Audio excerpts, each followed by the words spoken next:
Hello guys, welcome back to new video. उम्मीद करते हैं गाइस आप सब ठीक होंगे।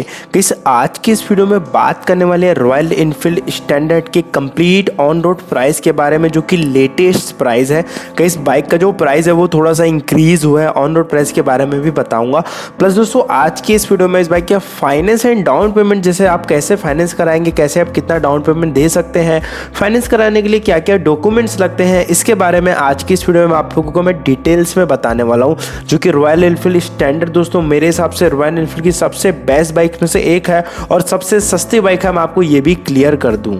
तो चलिए दोस्तों आज की इस इंटरेस्टिंग वीडियो को स्टार्ट करते हैं। अगर चैनल पे पहली बार आए हैं तो प्लीज़ अपने भाई के चैनल को सब्सक्राइब कर लेना, बेल के आइकन को ऑन कर लीजिएगा ताकि ऐसे ही इंटरेस्टिंग वीडियो के नोटिफिकेशन भी आप तक पहुंचते रह सके और आप मेरे वीडियो से अपडेट रह सके। चलिए दोस्तों आज की इस इंटरेस्टिंग वीडियो को स्टार्ट करेंगे। गाइस सबसे पहले बात करेंगे रॉयल एनफील्ड स्टैंडर्ड के प्राइस के बारे में। देखिए मैं आपको एक बात क्लियर कर दूं कि स्टैंडर्ड में भी ना आप लोगों को दो ऑप्शन आता है, या तो आप दोस्तों स्टैंडर्ड यानी कि किक वाली ले लो और उसमें जो इलेक्ट्रा कहते हैं जिसको कि सेल्फ स्टार्ट वाली आती है, वो भी आपको ये बाइक मिल जाती है जिसमें आपको किक एंड सेल्फ दोनों ऑप्शन मिलता है। लेकिन दोस्तों हम जो बात करने वाले हैं वो सबसे सस्ती स्टैंडर्ड जो आती है विदाउट सेल्फ, उसके बारे में आज की इस वीडियो में बात करेंगे। इस बाइक का जो एक्स शोरूम प्राइस है वह है 1,35,000, 1,35,000 रुपये इस बाइक का एक्स शोरूम प्राइस है। और अगर बात करें ऑन रोड प्राइस के बारे में तो मैं आपको क्लियर कर दूं पहले कि ऑन रोड प्राइस हर एक स्टेट एंड हर एक सिटी में थोड़ा सा डिफरेंस होता है, क्योंकि हर एक स्टेट के आरटीओ और इंश्योरेंस चार्जेस में फर्क होता है। गैस ये बाइक हमारे यहाँ लगभग 1,55,000, 1,55,000 रुपये के आसपास की ऑन रोड प्राइस देखने को मिल जाती है। अब आप लोगों के सिटी में इसका क्या ऑन रोड प्राइस है, अगर आपको पता हो तो प्लीज़ मुझे कमेंट करके ज़रूर बताइएगा।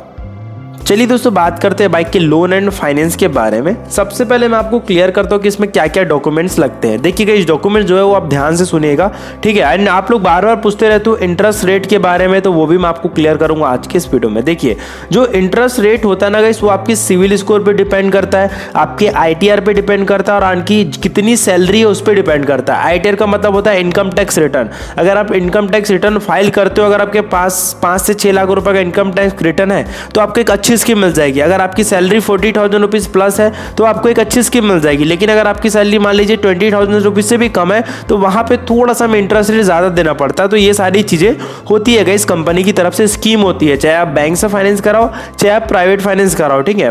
बात करते हैं दोस्तों यहाँ पे डॉक्यूमेंट्स के बारे में, ठीक है। अगर आपका खुद का घर है तो आपको इलेक्ट्रिसिटी बिल देना होगा, और अगर आपका खुद का घर नहीं है तो आपको रेंट एग्रीमेंट लगेगा, ठीक है।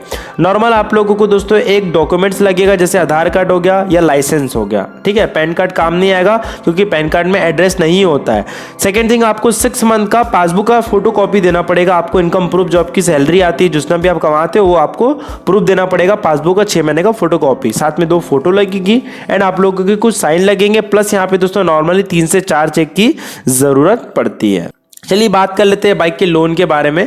दोस्तों हम लोगों ने जो डाउन पेमेंट लिया है वो 65,000 रुपीज लिया हुआ है। अगर आप लोग चाहते हो कि किसी और डाउन पेमेंट पे मैं वीडियो निकालूं तो प्लीज मुझे कमेंट करके जरूर बताना, ठीक है। यहाँ पे दोस्तों 65,000 रुपीज हमारा डाउन पेमेंट हो गया, तो आपका जो बचा हुआ अमाउंट है वह 90,000, 90,000 रुपये आपका बचा हुआ अमाउंट हो जाएगा, ठीक है। अब 90,000 रुपीज में दोस्तों ऐसा है कि आप लोगों को ये जो है फाइनेंस अमाउंट है। बस उससे पहले मैं आपको क्लियर कर दूं दोस्तों, जैसे कि आप प्राइवेट फाइनेंस करा रहे हो या बैंक से फाइनेंस करा रहे हो तो ये लोग आप लोगों से एक प्रोसेसिंग फीस भी लेते हैं। तो प्रोसेसिंग फीस मान लीजिए 90,000 रुपीज में लगभग 5,000 रुपए के आसपास का प्रोसेसिंग फीस लगेगा, ठीक है। तो 95,000 रुपीज 95,000 रुपए आपका टोटल अमाउंट हो जाएगा जो कि फाइनेंस में आपको पे करना है, ठीक है। बात करते हैं इंटरेस्ट रेट के बारे में। नॉर्मली अगर अच्छी स्कीम आपको मिल रही है तो 10% रहता है। नॉर्मली जो इंटरेस्ट रहता है 11 से 12% हमें देखने को मिलता है। तो 11% लेकर दोस्तों आज का जो कैलकुलेशन है वो मैंने किया है, ठीक है।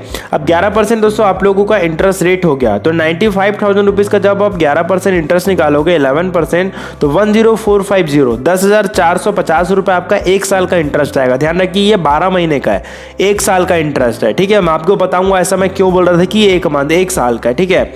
अब बात करते हैं दोस्तों EMI के बारे में, ठीक है। अब हम निकाल लेते हैं सबसे पहले 1 साल के लिए कि अगर हम 1 साल के लिए ले रहे हैं फाइनेंस में 12 महीने पे करते हैं तो हमें कितना EMI पे करनी पड़ेगी, ठीक है। अब यहाँ पे दोस्तों सबसे पहले आपका जो टोटल अमाउंट है 95,000 रुपीज 95,000 रुपए, उसमें आप 1 साल का इंटरेस्ट प्लस कर दोगे 10,450 रुपए।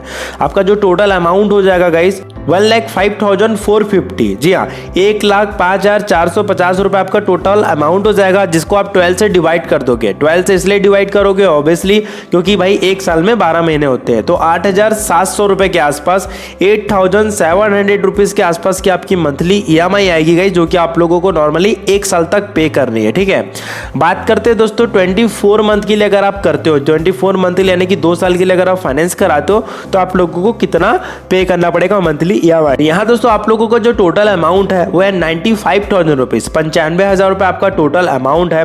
अब दोस्तों आप लोग यहाँ पे 2 साल का इंटरेस्ट प्लस करोगे। एक साल का इंटरेस्ट है 10,450 रुपये, तो 2 साल का इंटरेस्ट निकालने के लिए 10,450 इंटू 2 कर दोगे तो आपका जो 2 साल का इंटरेस्ट आएगा वो आ जाएगा 20,900। जी हाँ, 20,900 आपका टोटल इंटरेस्ट आ जाएगा, ब्याज आ जाएगा जो कि आप एक्स्ट्रा पे कर रहे हो। ठीक है, तो यहाँ पे दोस्तों आप लोगों का जो टोटल अमाउंट होगा जो कि आपको EMI में पे करनी है वो है दोस्तों 1,15,900 रुपीज़, 1,15,900 रुपये आपका टोटल अमाउंट हो गया। ठीक है, अब दोस्तों आप लोग इसे 24 से डिवाइड कर दो। जी हाँ, 24 से अगर इसे डिवाइड कर दोगे तो 4,800 रुपीज़, 4,848 रुपये के आसपास की आपकी मंथली EMI आएगी, जो कि आप लोगों को पे करनी पड़ेगी 24 मंथ यानी कि 2 साल तक, अगर आप 2 साल के लिए फाइनेंस करा रहे हो। बात करते हैं दोस्तों 3 इयर्स के बारे में कि अगर आप 36 मंथ के लिए फाइनेंस कराओगे तो आपकी क्या EMI बनेगी। बट मैं आप लोगों को यही सजेशन दूंगा कि अगर 3 साल के लिए आप ना ही लो तो ज़्यादा बेटर है भाई मेरे हिसाब से, क्योंकि इसमें जो ब्याज होता है ना वो काफ़ी ज़्यादा हो जाता है। सो दोस्तों 3 साल के निकालने के लिए सबसे पहले आपका जो टोटल अमाउंट है 95,000 रुपीज़, उसमें आप प्लस कर दोगे 3 इयर्स का इंटरेस्ट। अब 3 इयर्स का इंटरेस्ट निकालने के लिए एक साल का जो इंटरेस्ट है 10,450 रुपये, उसे आप इंटू 3 कर दोगे तो 31,350, 30,1350 रुपये आपकी जो टोटल ब्याज हो जाएगा, टोटल इंटरेस्ट हो जाएगा गाइस। अब 36 मंथ में डिवाइड कैसे करेंगे, 95,000 रुपीज़ प्लस 31,350 को प्लस करोगे तो 1,26,350, 1,26,350 रुपये आपका टोटल अमाउंट आएगा, जो कि आप उसे 36 से डिवाइड कर दोगे ऑब्वियसली, क्योंकि भाई 3 साल में 36 मंथ होते हैं। आपकी जो मंथली EMI आएगी गाइस वो आएगी 3,509 रुपये के आसपास। तो ये था दोस्तों रॉयल एनफील्ड स्टैंडर्ड बुलेट का complete EMI loan and down payment वाला वीडियो। आई होप दोस्तों आप लोगों को वीडियो पसंद आई होगी।